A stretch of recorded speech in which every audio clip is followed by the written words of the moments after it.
Assalamualaikum warahmatullahi wabarakatuh. Jamaah Tribun yang berbahagia, pada hari ini kita akan bahas bagaimana memilih pemimpin dalam Islam.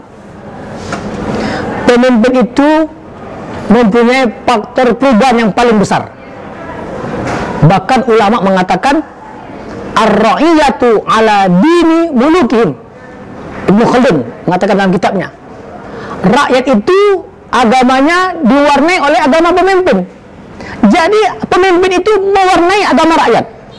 Di dalam Al-Quran juga disebutkan bahwasanya Fir'aun itu mengajak ya kaumnya masuk neraka. Jadi agama rakyat itu diwarnai oleh agama pemimpin. Makanya ya kita memilih pemimpin itu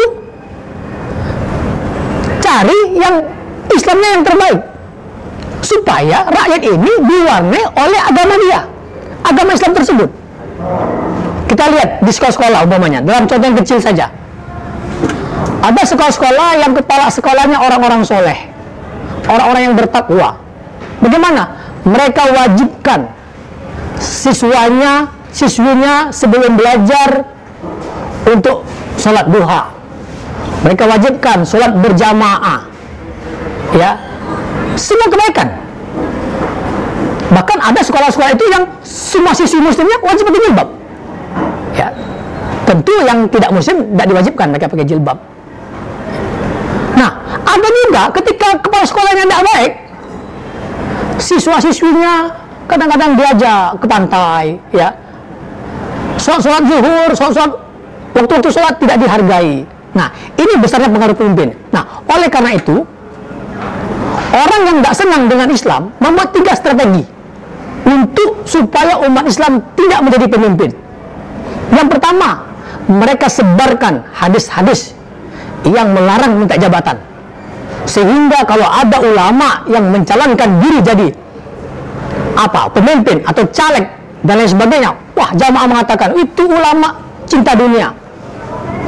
Padahal ada hadis yang membolehkan minta jabatan. Dalam hadis riwayat Abu Daud, Rasulullah bersabda, "Man talaba qada al-muslimin hatta yanalahu, fa ghalaba adlu al-juro falahu jannah.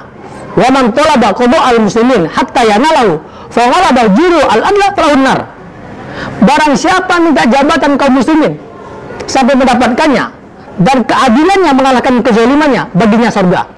Dan barang siapa minta jabatan kaum muslimin dan kezalimannya mengalahkan keadilannya, maka baginya neraka. Kalau seandainya minta jabatan itu hukumnya haram, Nabi akan mengatakan dua-duanya, apakah adil atau tidak adil, dua-duanya neraka.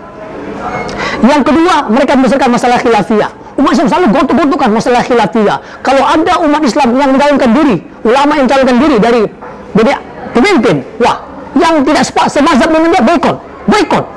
Ya, ini adalah adu domba yang telah ditanamkan oleh orang Belanda terhadap kita umat Islam Indonesia. Jangan mau diadu domba oleh Belanda. Yang ketiga, mereka mengajak orang-orang Islam untuk golput. Kalau seandainya umat Islam semuanya golput, siapa yang jadi presiden? Siapa yang jadi menteri? Siapa yang jadi Kapolri? Siapa yang jadi Panglima ABRI? Siapa yang jadi anggota dewan? Kita akan diperintahkan oleh orang-orang yang bukan beragama Islam. Kalau kita golput, ya, kita itu wajib memilih. Memilih itu adalah amar ma'ruf nahi munkar. Di antara 2 orang baik pasti ada yang lebih baik. Di antara 2 orang jahat pasti ada yang lebih jahat. Kita tetap wajib memilih. Coba lihat surat Ar-Rum ayat 2 sampai ayat 3. Ketika terjadi peperangan antara Romawi dan Persia, Romawi dan Persia ini tidak seagama dengan sahabat. Romawi dan Persia ini tidak senegara dengan para sahabat. Tetapi ketika sahabat mendengar Romawi kalah, sahabat bersedih. Ya, maka Allah SWT turunkan ayat selanjutnya untuk menghibur kaum muslimin. Sebentar lagi Romawi akan menang. Pada saat itu kaum mukmin, orang-orang beriman akan bergembira. Artinya apa? Sahabat ini tidak golput. Ya, mereka tetap mendukung Romawi. Kenapa? Karena Romawi itu lebih dekat kepada Islam dibandingkan dengan Persia. Persia itu majusi. Jadi tidak ada kata golput dalam Islam. Oleh karena itu kita pilih orang-orang itu berdasarkan agama.